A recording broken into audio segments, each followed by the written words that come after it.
Gordon, thanks for joining us today. Can you start by telling us a little bit about the Ryman business? That's a pleasure, mate. We look after older people in New Zealand, and we do that through a continuum of care village where people can start with independent living and then go all the way up to rest home, hospital and dementia level care. COVID-19's obviously been a big part of 2020. Can you tell us a little bit about the steps Ryman took to maintain resident safety? Oh, they were huge, and started right back in January when we started monitoring what was happening in China, and ended up with us actually having to lock down all of our villages in New Zealand and also Victoria, which was an unprecedented step for us. Our staff were wearing masks all the time in villages. In Victoria, they even had to wear face shields. It was just a huge infection control effort to try and keep COVID out, and we've been really successful. 18,000 people across both countries and 39 sites, and not a case of COVID to this point in time, which is a real tribute to the team. And outside of sort of resident safety, what were some of the operational challenges that you faced through that period? Just really keeping things going, because everything was different. Interactions with people for sales contracts, construction sites had to shut down in both countries or operate at very different levels. Pretty much everything changed. Our offices weren't functioning, you name it. So we had to learn how to work remotely very quickly and work together well as teams. At villages, residents had to get used to a different way of life in the village that we hadn't had before. And our activities staff in particular became great entertainers on site. And thinking about the sector more broadly, what are some of the key demand drivers that are seeing increased demand for Ryman? Well, the single biggest thing is the demographic tide.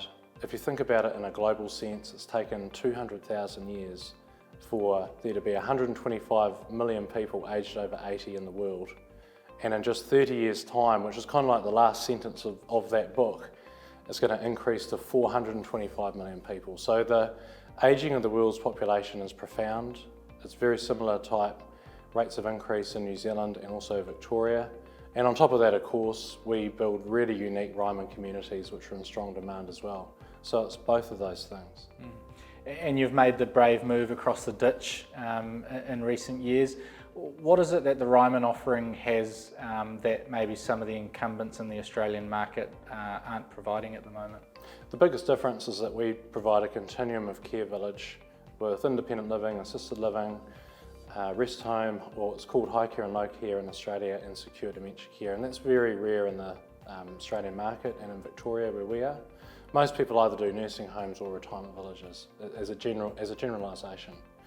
The other big difference is our Ryman Peace of Mind differences, where we charge a deferred management fee capped at 20% for life, and quite often it's much higher in the sector, and things like our weekly fees are fixed for life as well. So there's a number of key differences both in our terms and also in what people can expect in terms of village life, which make us really quite different in the market. And obviously thinking about growth and into the future, your land bank is really, really important for that. So can you tell us where you're at in terms of the size of that land bank and maybe where the focus is going to be in the future when you're acquiring new sites? Well, there's 6,200 units and beds in our land bank right now, which equates to 23 sites.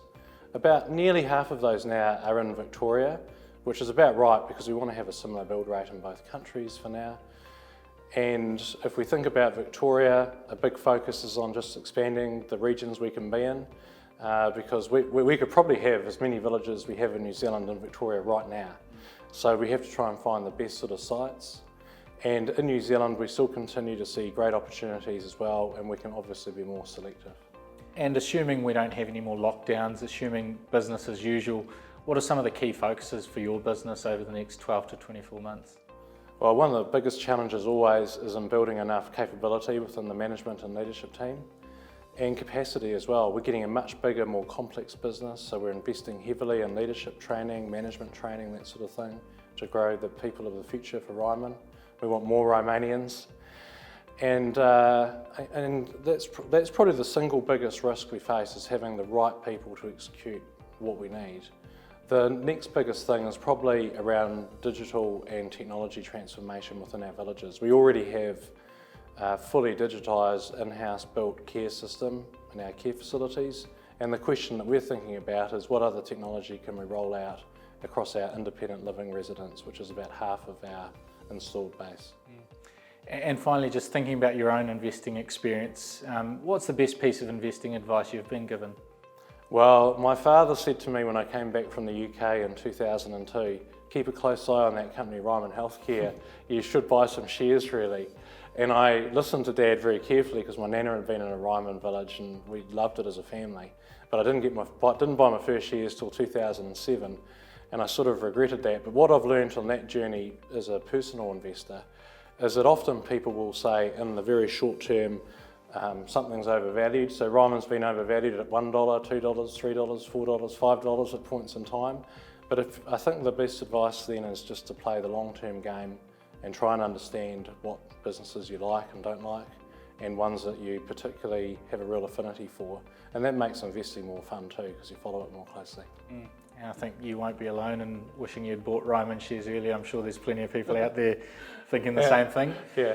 Gordon, thanks for your time today. Thanks, Very mate. good to catch up. Thank you very much.